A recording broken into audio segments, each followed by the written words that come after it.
मोहम्मद साहिब जी हमारे बीच में आए, इनका शुभम शर्मा जी स्वागत करें।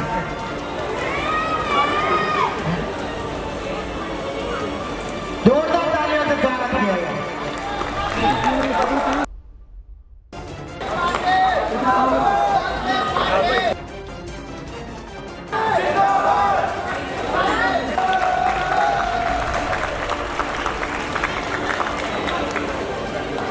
हमारे इस प्रोग्राम के हमारे राष्ट्रीय महासचिव यूथ कांग्रेस हमारे बड़े भाई कोको भैया जी और हमारे राजस्थान प्रभारी साहिब भाई और हमारे इस प्रोग्राम की शोभा बढ़ा रहे हमारे शुभम भाई और हमारे जिलाध्यक्ष जी और इस मंच पर आसीन सभी हमारे सम्माननीय नेतागण और यहाँ पधारे हुए हमारे माता बहनों, मेरे युवा साथियों और बुजुर्गों, आज आप सबको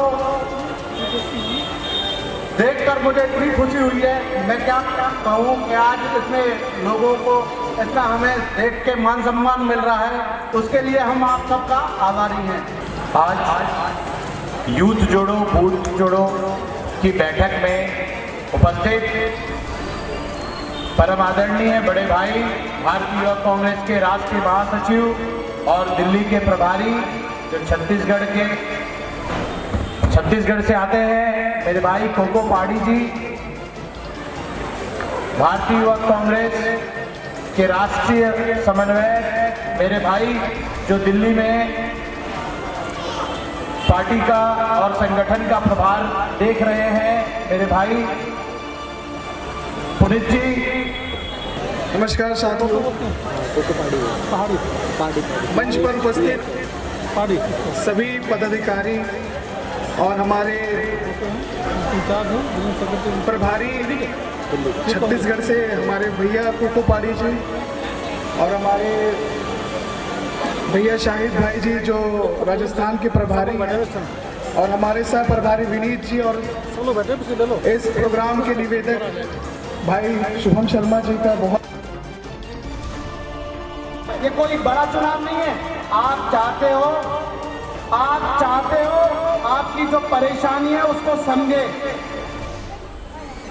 समझे, वो ही समझ सकता है जो आपके नजदीक में रहता है। कांग्रेस ने कितना कुछ बनाया है, कभी प्रचार नहीं करा, मगर आज ये 1 रुपए का काम भी अगर इन्होंने करा हो तो मुझे बताइए।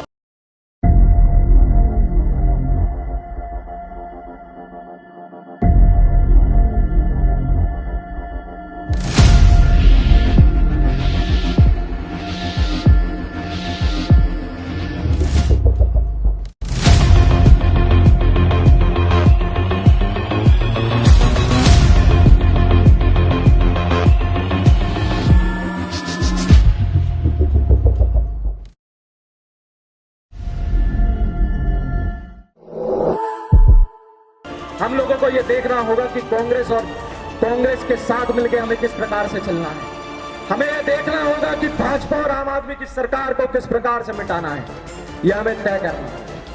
और आज इसी संकल्प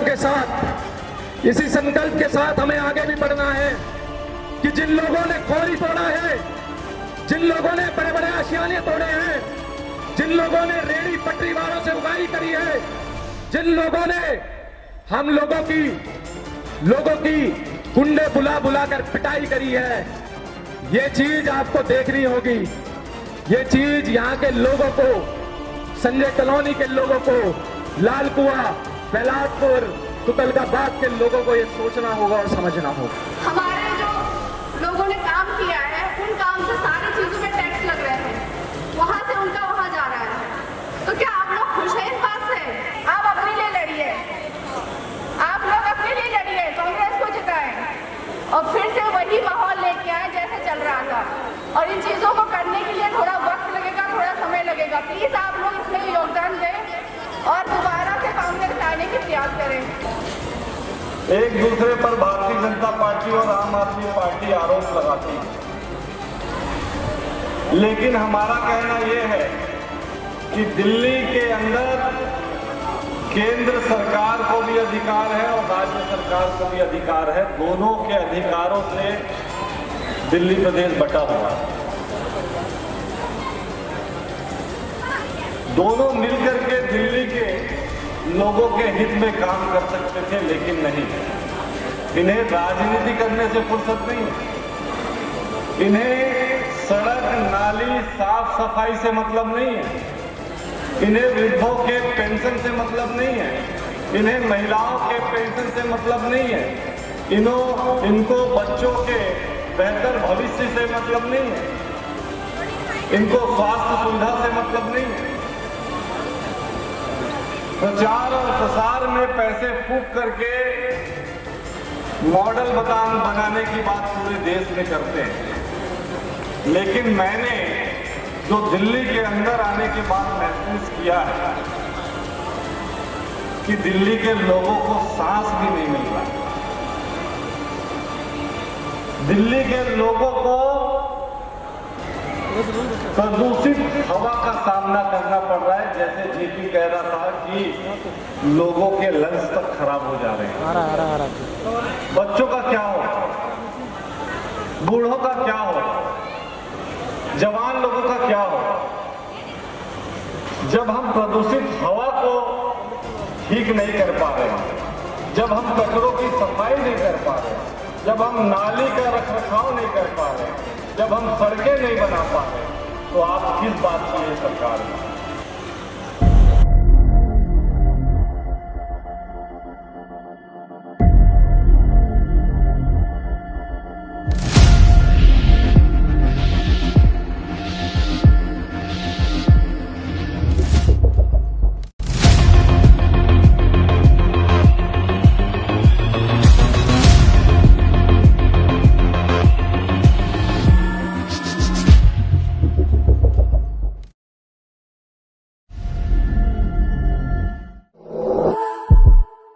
नमस्कार, आप देख रहे हैं विपी न्यूज़ और मैं पहुंचा हूं पुल पहलापुर वार्ड में, जहां हो रही है कांग्रेस युवा मोर्चा की यूथ जोड़ो बूथ जोड़ो का एक कार्यक्रम यहाँ हुआ है। बेहतरीन कार्यक्रम ये रहा। एक तरफ पूरा देश, यानी कि कांग्रेस के नेतृत्व में लोग आज तक 60 दिन हो चुके हैं कांग्रेस को। राहुल गांधी ने यात्रा शुरू करी है। 35 किलोमीटर की यात्रा है, 3500 किलोमीटर की, जो कन्याकुमारी से लेकर जाएगी कश्मीर तक। 60 दिन हो चुके हैं। आज वो पहुँचे हैं तेलंगाना, जहाँ पर उनके साथ जो इस यात्रा में, भारत जोड़ो यात्रा में, वरिष्ठ वकील प्रशांत भूषण भी आज वहाँ पे थे। उनने उनका हाथ पकड़ा और साथ चले। आज हम देखते हैं यहाँ पे जो कार्यक्रम हुआ, यूथ जोड़ो बूथ जोड़ो कार्यक्रम ये है।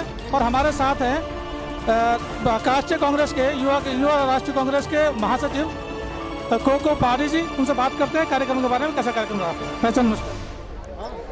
कैसा कार्यक्रम? देखिए, आज तुगलकाबाद विधानसभा में यूथ जोड़ो बूथ जोड़ो का कार्यक्रम रखा गया था। ये भारतीय युवा कांग्रेस का एक कैंपेन है, जिसमें बूथ के लोगों को, वार्ड के लोगों को, नए युवाओं को जोड़ने का ये कार्यक्रम है। ये कार्यक्रम हम हर जगह चला रहे हैं, दिल्ली के अंदर भी और पूरे देश में।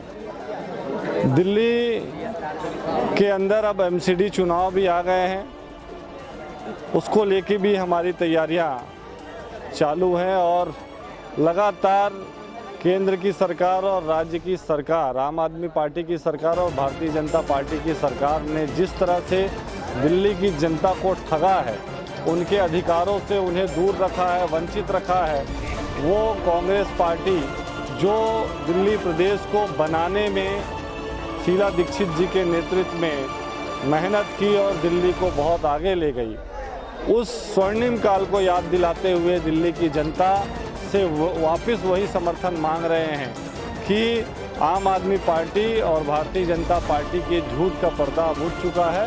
अब फिर से जनता की सरकार, आम लोगों की सरकार के लिए कांग्रेस पार्टी ही एक विकल्प है। सर, ये बताइए, राहुल गांधी की चल रही है यात्रा, भारत जोड़ो यात्रा, जिसका आज 60 दिन हो चुके हैं, कितना समर्थन मिल रहा है देश का? लगातार मैं राहुल गांधी जी के साथ एक कार्यकर्ता के हैसियत से कन्याकुमारी से चलता आ रहा हूं और पिछले 2 दिन तक मैं उनके साथ चलता रहा। तो जिस तरह से हम लोगों ने केरल में, तमिलनाडु में, आंध्र प्रदेश में, कर्नाटका में और तेलंगाना में, आज कल तेलंगाना का भी आखिरी दिन है, जिस तरह से लोगों का समर्थन मिला है, वो कहीं ना कहीं ये दर्शाने वाला है कि राहुल गांधी जी के जो मुद्दे हैं, जो बेरोजगारी, महंगाई और भारत को जोड़ने का, भारत को एक बनाने का, भारत के अंदर भाईचारा और शांति कायम करने का जो मुद्दा है, जिसको लेकर के राहुल गांधी चल रही हैं, कहीं ना कहीं वो लोगों को पसंद आ रहा है और लोगों को महसूस हो रहा है कि इस देश के अंदर राहुल गांधी जैसे संवेदनशील नेता की ज़रूरत है, वैसे सोच की ज़रूरत है। और भारतीय जनता पार्टी ने जिस तरह से इस देश को छला है, कहीं ना कहीं उसको अब जनता समझ रही है और राहुल जी को हर वर्ग के लोग, हर फील्ड के लोग आकर के समर्थन दे रहे हैं। नौजवान, युवा, महिला, बुजुर्ग, किसान,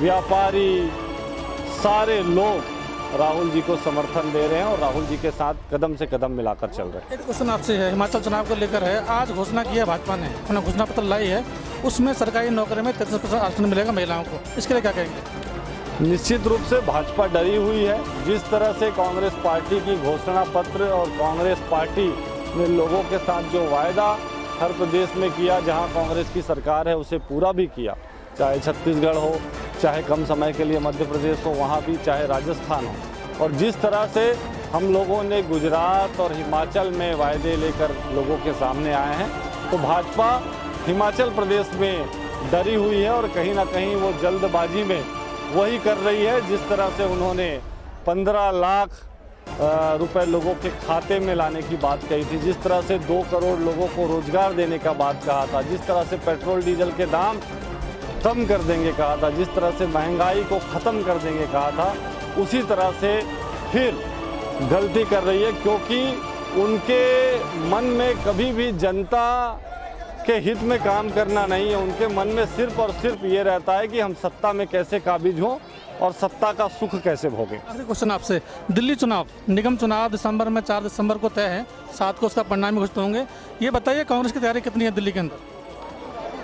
निश्चित रूप से जो हमें दिख रहा है, जिसे लोग अगर समझेंगे कि केजरीवाल जी ने और मोदी जी ने जिस तरह से या उनके सांसदों ने दिल्ली के अंदर जनता का समर्थन हासिल करके, विधायकों ने जिस तरह से जनता का समर्थन हासिल करके जनता को कुछ नहीं दिया, तो जनता को समझना पड़ेगा, क्योंकि पूरा अधिकार लोकतांत्रिक प्रक्रिया में जनता को है, उनके मत को है, और उनका मत निश्चित रूप से जिसे पड़ेगा वही एमसीडी चुनाव में भी आगे आएगा, उसको समर्थन हासिल होगा। लेकिन मेरा मानना ये है कि दिल्ली की जनता अब समझ गई, क्योंकि जिस तरह से 1-1.5 साल में राजनीतिक एपिसोड दिल्ली के अंदर चला है, तो दिल्ली की जनता समझदार है, देश की राजधानी है और यहाँ के लोग बहुत अच्छी तरीके से बहुत जल्दी चीज़ों को समझ जाते हैं। अगर लोगों ने आम आदमी पार्टी और भारतीय जनता पार्टी को समर्थन दिया था, आम आदमी पार्टी और भारतीय जनता पार्टी ने उनके वोट के दम पर जो बन के आए हैं, उन्होंने उनके लिए कुछ नहीं किया, तो निश्चित रूप से अब जनता उनको जवाब देने के लिए भी तैयार है और मुझे लगता है कि वो जवाब दें। मेरे साथ है शुभम शर्मा जी, आप दिल्ली युवक कांग्रेस के उपाध्यक्ष भी हैं और फुटबॉल विधानसभा से आप प्रत्याशी रहे, उनसे बात करूँगा। शुभम जी बताएं कि इस बार क्या तैयारी रही है? इस बार निश्चित तौर पे कांग्रेस की बहुत ज़बरदस्त तैयारी है और हमारे तमाम बूथ स्तर के कार्यकर्ता बूथ स्तर पे हम तैयारी कर रहे हैं। नए युवाओं को हमारे साथ कांग्रेस से जुड़ा है और हम कांग्रेस निश्चित तौर पर आने वाले समय में नगर निगम की 3 वार्ड जीतने जा रही है। क्वेश्चन, एक बहुत बड़ा मुद्दा चल रहा है भाजपा और आम आदमी का, सुकेश शेखर पट्टा की मामला, बताइए क्या है? ये जिस प्रकार से आपने देखिए सुकेश शेखर ने जिस प्रकार से नए खुलासे किए हैं आम आदमी के खिलाफ, ठीक है, उस प्रकार से निश्चित है कि आम आदमी की क्या मंशा है। और ये सरकार में आई थी कि ये बोल के कि हम भ्रष्टाचार से विरोध हैं, और मगर इन्होंने क्या किया, अब आप देखिए क्या क्या नई चीज़ें। ये थे मेरे साथ सोम शर्मा और इन्होंने कार्यक्रम किया है बूथ जोड़ो यूथ जोड़ो कार्यक्रम, बहुत शानदार कार्यक्रम। आप देख रहे हैं कितना भीड़ यहाँ पर है और उन्होंने बताया कि दिल्ली के अंदर इनकी निगम में सरकार बनेगी। नमस्कार।